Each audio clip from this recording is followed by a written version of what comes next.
तो इस फिल्म की शुरुआत में हमें मिन्हो नामी एक बहुत बड़े बिजनेसमैन को दिखाया जाता है जो हाल ही में बेल पर जेल से छूट कर आया है क्योंकि उसके ऊपर उसकी गर्लफ्रेंड किम के मर्डर का इल्जाम है। जेल से बाहर निकलते ही मिन्हो अपनी लॉयर को बुलाता है केस डिस्कस करने के लिए। लॉयर को ये केस लड़ने के लिए पूरी डिटेल्स चाहिए थी। वो मिन्हो से सवाल करती है कि आखिर उस दिन होटल में क्या हुआ था, किम कैसे मरी थी और उसका इल्जाम तुम तक कैसे आया, पुलिस को किसने कॉल की, मुझे सारी बातें डिटेल से बताओ। इन सवालों के जवाब देते हुए कहानी फ्लैशबैक में चली जाती है और दिखाया जाता है कि जिस दिन किम का मर्डर हुआ था उस दिन मिन्हो किम से मिलने के लिए एक होटल में गया था। मिन्हो ने बताया कि वो और किम तो बातें कर रहे थे कि अचानक मिन्हो ने इस होटल के बाहर पुलिस को देखा। मिन्हो ने कहा कि मैं घबरा गया था, मैं बस उस जगह से भागना चाहता था, लेकिन इससे पहले कि मैं वहां से चला जाता उस जगह पर कोई आदमी आ गया, उसने मेरे सर पे हमला किया जिससे मैं बेहोश हो गया। जब मैं होश में आया तो मैंने देखा कि किम वहां रूम में नहीं थी। मैं वॉशरूम में गया तो वहां किम की लाश पड़ी हुई थी। इससे पहले कि मैं कुछ समझ पाता पुलिस कमरे में आ गई और उन्होंने मुझे ही किलर समझ के अरेस्ट कर लिया। सीन प्रेजेंट में आते हैं। लॉयर मिन्हो की बात करते हुए कहते हैं, तुम 100% सच नहीं बोल रहे हो मिन्हो, मैंने पुलिस की फाइल भी देखी है और सारी इन्वेस्टिगेशन रिपोर्ट भी ली है। उस कमरे में किसी भी तीसरे इंसान के होने का कोई साइन नहीं था। मुझे प्लीज सच बताओ, जो तुम छुपा रहे हो मुझे वो सब भी जानना है। मिन्हो काफी देर खामोश रहता है। तब लॉयर उसे एक लड़के की पिक्चर दिखाते हैं और उससे पूछते हैं, क्या तुम इस लड़के को जानते हो, ये कुछ दिन पहले गायब हुआ था। पहले तो मिन्हो ने इस पिक्चर को देखकर साफ उसे पहचानने से इनकार कर दिया, लेकिन जब लॉयर ने उससे कहा कि तुम सच बोलो तो मिन्हो इस लड़के की भी कहानी बताने लगा। कहानी एक और मरतबा फ्लैशबैक में गई और हमें दिखाया गया कि कुछ महीनों पहले मिन्हो अपनी गर्लफ्रेंड किम से मिलने के लिए जा रहा था। मिन्हो मैरिड था और आजकल उसे रिग्रेट होने लगा था कि वो अपनी वाइफ को धोखा दे रहा है इस रिलेशन के जरिए। इसलिए वो अपनी गर्लफ्रेंड किम से कहता है कि वो जल्द ही इस रिलेशन को तोड़ देगा। किम जस्ट टाइम ड्राइविंग कर रही थी। ये बात सुनकर वो गुस्से में आ जाती है और उसका ध्यान ड्राइविंग से हट जाता है। सामने से आने वाली गाड़ी भी उसे नजर नहीं आती। इससे पहले कि इन लोगों का एक्सीडेंट हो जाता, किम जल्दी से अपनी गाड़ी को ड्रिफ्ट करते हुए दोनों कार्स को टकराने से बचा लेती है। ऐसा करके उन्होंने अपनी गाड़ी तो संभाल ली थी, लेकिन सामने वाली गाड़ी का एक्सीडेंट फिर भी हो चुका था। किम और मिन्हो ने जब बाहर निकल के देखा तो दूसरे आदमी की गाड़ी बिल्कुल डैमेज हो चुकी थी। किम ने आगे बढ़कर दरवाजा खोलकर चेक किया। गाड़ी में जो लड़का था उसकी मौत हो चुकी थी और ये लड़का कोई और नहीं बल्कि वही पिक्चर वाला लड़का है जिसके बारे में लॉयर मिन्हो से सवाल कर रही थी। इस लड़के का नाम हान था। मिन्हो बताता है कि उस लड़के की मौत को देखकर मैं बुरी तरह घबरा गया। मैं पुलिस को कॉल करने ही वाला था, लेकिन किम ने मुझे रोक लिया, ये कहते हुए कि इस रोड पर किसी ने हमें देखा नहीं है। हम फजूल में पुलिस को कॉल करके खुद इस केस में फंसेंगे और हमारी रेपुटेशन भी डाउन हो जाएगी। इससे बेहतर हम खुद इसकी लाश को कहीं ठिकाने लगा देते हैं और चुपचाप यहाँ से निकल जाते हैं। अब इससे पहले कि ये लोग हान की यानी उस लड़की की लाश को ठिकाने लगा देते, यहाँ पर पुलिस की एक कार आ जाती है। पुलिस की कार को देखते हुए मिन्हो दोबारा घबराया, लेकिन किम नहीं घबराई। पुलिस ने यहाँ आकर जब एक्सीडेंटल कार को देखा तो उन दोनों से पूछा कि क्या मसला हुआ है। किम ने बड़े आराम से झूठ बोल दिया कि कुछ नहीं, बस हम दोनों का एक्सीडेंट हो गया था और हमने मामला आपस में सुलझा लिया है। यानी उसने पुलिस के सामने ऐसा प्रिटेंड किया था कि सामने वाली कार जिसका एक्सीडेंट हुआ है वो हान की नहीं बल्कि मिन्हो की कार है। पुलिस के सामने उन्होंने अपनी कार इंश्योरेंस कंपनी को भी कॉल की, जिससे पुलिस को बिल्कुल शक नहीं हुआ और पुलिस वाले वहां से चले गए। पुलिस के यहाँ से जाते ही अब किम मिन्हो से कहती है, तुम यहाँ से चले जाओ, तुम चाहते थे ना हमारा रिलेशन खत्म हो जाए, आज से तुम्हारा और मेरा रिलेशन खत्म हुआ। यहाँ जो हुआ ये एक सीक्रेट है जो हम दोनों के दरमियान रहेगा, बिल्कुल इसी तरह जिस तरह हमारा रिलेशन सीक्रेट रहा। चाहते हुए तुम हान की कार को यहाँ से ले जाओ। मिन्हो हान की कार लेकर वहां से चला गया, जबकि किम जाकर अपनी कार में बैठ गई। लेकिन एक्सीडेंट होने की वजह से अब ये कार स्टार्ट नहीं हो रही थी। किस्मत से तभी एक बूढ़ा आदमी वहां से गुजरा और उसने किम से पूछा कोई प्रॉब्लम है, तो किम ने उसे बताया अभी मेरी गाड़ी का एक्सीडेंट हुआ था, उसके बाद से ही मेरी गाड़ी ऑन नहीं हो रही। यह आदमी किम की मदद करने के लिए इसकी गाड़ी को रिपेयर करने की कोशिश करता है, लेकिन गाड़ी के अंदर फॉल्ट ज्यादा था। वो आदमी किम से कहता है, मेरा घर पास में ही है, अगर तुम चाहो तो मैं तुम्हारी मदद कर सकता हूँ। किम उसकी मदद लेने के लिए मान जाती है और वो बूढ़ा आदमी किम की गाड़ी को टक करके अपने घर ले आता है। काफी घंटों की मेहनत के बाद उस बूढ़े आदमी ने किम की गाड़ी को बिल्कुल ठीक कर दिया था। वो किम से कहता है, आपकी गाड़ी अब ठीक हो गई है, आप यहाँ से जा सकती हैं। किम उस आदमी की बहुत शुक्रगुजार थी। इससे पहले कि वो यहाँ से चली जाती, उसने यहाँ पर एक पिक्चर देखी और वो शॉक रह गई। वो हान की पिक्चर थी जिसे एक्सीडेंट में मारकर वो उसकी लाश को ठिकाने भी लगा आई थी। अब उसे रिग्रेट हो रहा था कि जिसको उसने मारा उसी के बाप ने उसकी इतनी मदद की, और वो अब बेसब्री से अपने बेटे का इंतजार भी कर रहे थे। बड़े फॉर्मल वे में अंकल ने उससे कहा, देखो इतनी देर से निकला है, अब तक घर नहीं आया मेरा बेटा। साथ साथ वो अपने बेटे को कॉल भी मिला रहे थे। अब किम के हाथ में मौजूद फोन बजने लगा जो कि हान का था। वो घबरा गई क्योंकि अंकल भी फोन की आवाज सुन चुके थे। किम ने जल्दी से फोन सोफे पर रख दिया और अंकल को लगा कि शायद आज उनका बेटा फोन लेकर ही नहीं गया, और ऐसे किम अपने आप को साफ करते हुए वहां से चली गई। यहाँ मिन्हू उस एक्सीडेंट को भुलाने के लिए अब ज्यादा से ज्यादा टाइम अपनी वाइफ, फैमिली और बिजनेस के साथ गुजारने लगा था, जिसकी वजह से बहुत ही जल्दी उसका बिजनेस ग्रो भी कर जाता है। ऐसे ही एक दिन एक पुलिस ऑफिसर मिन्हू से मिलने के लिए उसके ऑफिस आ जाता है और वो उससे पूछता है कि जिस दिन उसने हाईवे पे सफर किया था उसी दिन हाईवे पे एक एक्सीडेंट भी हुआ था। अगर वो इस एक्सीडेंट के बारे में कुछ भी जानता है तो पुलिस को बता दे, लेकिन मिन्हू ने साफ इनकार कर दिया कि वो इस एक्सीडेंट के बारे में कुछ नहीं जानता। हालांकि पुलिस ऑफिसर उसे अपना कार्ड भी दे गया कि अगर तुम्हें उस एक्सीडेंट के बारे में कुछ भी याद आए या पता चले तो मुझे जरूर बता देना। थोड़े दिन बाद मिन्हू को उसकी वाइफ के साथ डिनर करते दिखाया गया। तभी न्यूज में उसी एक्सीडेंट की न्यूज चलने लगी। यहाँ न्यूज में अब एक औरत का स्केच भी दिखाया जाता है जो किसी और का नहीं बल्कि किम का ही स्केच था, और पुलिस बता रही थी कि इस एक्सीडेंट की जिम्मेदार किम है, जिसे अब पुलिस जोरों से ढूंढ रही है। हान के डैड ने पुलिस को ये बयान दिया था कि किम उसे एक्सीडेंट वाले रोड पे ही मिली थी और उसके बाद से किम का कुछ अता पता भी नहीं था, तो सारे शक किम के खिलाफ थे। इतनी देर में अब मिन्हू को किम की कॉल आई। किम उसे मिलने के लिए एक सीक्रेट जगह बुला रही थी। मिन्हू भी बगैर किसी देरी के किम से मिलने के लिए चला गया, जहाँ किम का हुलिया पहले से बिल्कुल बदला हुआ था। किम ने उसे बताया कि मैंने अपने बाल काट दिए हैं और अपना हुलिया चेंज कर लिया है ताकि पुलिस मुझे पहचान ना पाए। यहाँ पर किम सिर्फ मिन्हू को हान के कार्ड्स देने के लिए आई थी। वो मिन्हू से कहती है कि तुम उसके कार्ड की डिटेल्स चेंज कर दो ताकि लोग उसे एक बहरूपिया समझें और पुलिस का ध्यान हमारे से डाइवर्ट हो जाए। मिन्हू किम की बात मानता है और हान के सभी कार्ड्स की डिटेल्स चेंज करने के बाद उसके कार्ड्स भी जला देता है। अब जब पुलिस को इन्वेस्टिगेशन के दौरान हान के कार्ड्स की डिटेल्स चेंज मिलती हैं तो उन्हें लगता है कि हान एक फ्रॉड था, वो कुछ इलीगल काम करता था और शायद पुलिस से बचने के लिए वो ये सारे नाटक कर रहा है।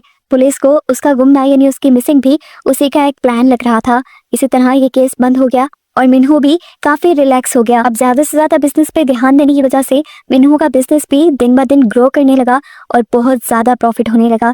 जबकि दूसरी तरफ दिखाया गया कि हान के डैड ने पुलिस से दोबारा रिक्वेस्ट की हान को ढूंढने के लिए। उन्होंने पुलिस को यकीन दिलाया कि हान कोई फ्रॉड नहीं था। उन्होंने हान के सारे पुराने डॉक्यूमेंट्स भी उन्हें दिखाए और बोला कि अगर सबूत हान के खिलाफ जा रहे हैं तो यकीनन इसका मतलब है कि हान किसी मुसीबत में है। हान के डैड ने पुलिस से रिक्वेस्ट की कि प्लीज आप दोबारा से इन्वेस्टिगेशन करें, उस जंगल की तो जरूर तलाशी लें जहाँ पर आखिरी मर्तबा हान की कार को देखा गया था। हान के डैड की रिक्वेस्ट मानते हुए पुलिस वाले दोबारा से इस केस को ओपन कर देते हैं और इन्वेस्टिगेशन शुरू कर देते हैं। यहाँ तक कि रात में जंगल की तलाशी के लिए भी निकल जाते हैं। पूरी रात जंगल में ढूंढने के बावजूद भी इन्हें कोई सबूत नहीं मिला। अगली सुबह हान के डैड जब घर वापस आए तो उन्होंने देखा कि उनकी वाइफ दरवाजे पे बेहोश पड़ी थी। शायद वो हान का रास्ता देखते देखते थक कर बेहोश हो गई थी। उन्होंने उठाकर अपनी वाइफ को जाकर कमरे में लिटाया।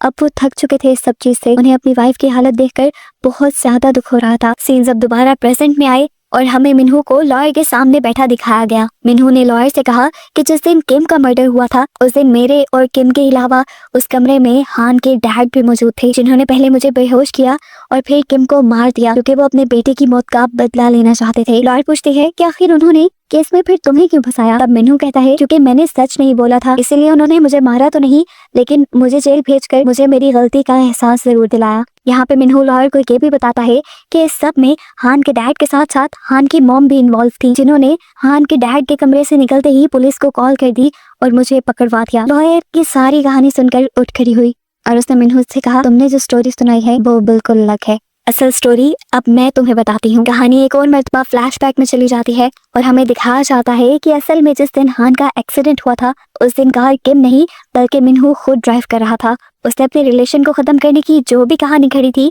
वो सब झूठ थी। उस दिन उसका खुद रोड पे ध्यान नहीं था जिसकी वजह से एक्सीडेंट हुआ और हान मर गया। किम तो यहाँ पे ठीक थी। असल में किम ही पुलिस को कॉल करना चाहती थी और मिन्हू ने ही उस दिन किम को पुलिस को कॉल करने से रोका था, क्योंकि मिन्हू को लग रहा था कि अगर ऐसा कोई केस उसका पुलिस के सामने आ जाएगा तो वो बड़े बड़े बिजनेस टाइकून में अपना नाम नहीं बना सकेगा। हालांकि किम को अपने नाम की कोई परवाह नहीं थी। वो मिन्हू ही था जिसने किम को ये करने पे मजबूर किया। यहाँ तक कि हान की लाश को छुपाने और ठिकाने लगाने तक का प्लान भी सारा मिन्हू का ही था। और मिन्हू इतना शातिर था कि उसने सारा प्लान इस तरीके से खेला कि खुद वो इस सारे केस से साइड पे रहा और सारी जगह किम फंसती गई। किम को तो खुद हान की मौत का कहीं ना कहीं बहुत दुख था। पुलिस भी किम के पीछे पड़ी हुई थी।